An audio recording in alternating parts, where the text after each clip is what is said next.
आजच्या या भागामध्ये आपण लॅप्रोस्कोपिक सर्जरी किंवा कीहोल सर्जरी याच्याबद्दल माहिती करून घेऊया. कीहोल सर्जरीमध्ये एक छोटासा छेद घेऊन त्याच्यामध्ये दुर्बीण आतमध्ये घातली जाते आणि पोटातले अवयव स्क्रीनवर प्रोजेक्ट केले जातात.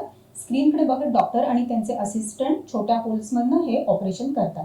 पोटाला मॅजिक बॉक्स म्हटलं जातं कारण त्याच्यात खूप सारे महत्त्वाचे अवयव असतात, जसं की लिव्हर, आतडं, स्प्लीन, किडनी. ह्यापैकी कुठल्याही अवयवाला जर कुठला आजार असेल, अगदी कॅन्सर जरी असेल, तरीही आपण कीहोल सर्जरीद्वारे ही सर्जरी करू शकतो.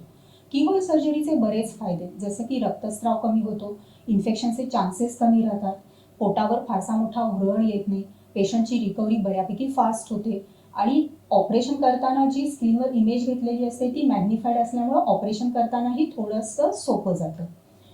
लॅप्रोस्कोपी सर्जरीच्या आधी या सर्व शस्त्रक्रिया पोट उघडून मोठा छेद देऊन केल्या जायच्या, ज्याच्यामध्ये पेशंटच्या रिकव्हरीला बऱ्यापैकी वेळ लागायचा आणि रक्तस्रावही बऱ्यापैकी जास्त व्हायचा.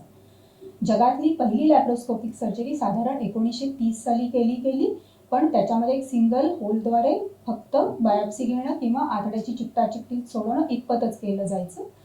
साधारण 1986 साली जेव्हा व्हिडिओ चिप्स इन्व्हेंट झाल्या, तेव्हा मात्र लॅप्रोस्कोपिक सर्जरीचा प्रसार बऱ्यापैकी वेगानं सगळीकडे सुरू झाला.